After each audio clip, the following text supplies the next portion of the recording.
सभी को नमस्ते। आज की हमारी कहानी इस प्रकार है। एक राजा के 3 पुत्र थे। तो राजा ने एक पुत्र का चुनाव करना चाहा जो बुद्धिमान हो और लोगों की देखभाल कर सके। इसके लिए उसने 3 महल बनवाए और प्रत्येक पुत्र को एक महल दिया और उसे सजाने को कहा।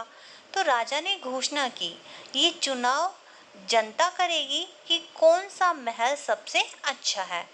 लेकिन एक कठिनाई थी। सजावट करने का बजट केवल 5 तांबे के 5 सिक्के थे। इतने कम बजट में कोई पूरे महल को कैसे सजा सकता है? इस हास्यास्पद मांग से क्रोधित पहले पुत्र ने तो अपनी घृणा प्रकट करते हुए महल में चारे की गठरियां, बांस और भूसा बिखेर दिया।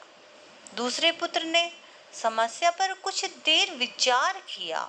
उसने एक स्थानीय कलाकार को चारकोल से राजा के स्केच बनाने को कहा और उन्हें हर कमरे में रख दिया। तीसरा पुत्र शांतिपूर्वक महल में बैठा रहा। उसने इस परीक्षा का अर्थ, उसका उद्देश्य समझने का एक मार्गदर्शन मिलने की प्रार्थना की। उसके लिए अपने पिता की मुस्कान सर्वोपरि थी। अब उत्तर भी आया। उसने पूरे महल में मोमबत्तियां और अगरबत्तियां लगा दी। उसके पास कुछ धन भी बच गया और उसने एक रंगीन चिन्ह भी बनवाया था जिसमें लिखा था लोक भवन। शाम होते होते जब लोग महल देखने गए तो हर कोई मोमबत्ती की स्वर्णिम चमक से प्रकाशित महल की ओर आकर्षित होने लगा। जब उन्होंने बाहर के चिन्ह को पढ़ा तो वे फूल, चटाइयाँ, फर्नीचर भी ले आए। कुछ ही घंटों में महल को सजा दिया और लोगों ने उचित उत्तराधिकारी का चुनाव करने में राजा की मदद की। तो हम सभी के पास एक सीमित पूंजी है, वह पूंजी है समय।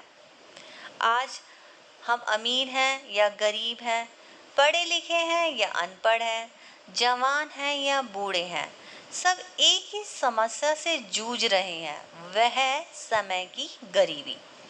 हम सभी के पास समय की बहुत कमी है, तो हम सही समय पर सही निर्णय लेकर अपने लक्ष्य तक पहुंच सकते हैं और अपनी सफलता को प्राप्त कर सकते हैं। उम्मीद है आपको ये कहानी अच्छी लगी होगी। प्लीज़ लाइक, शेयर और सब्सक्राइब करना ना भूलें। धन्यवाद।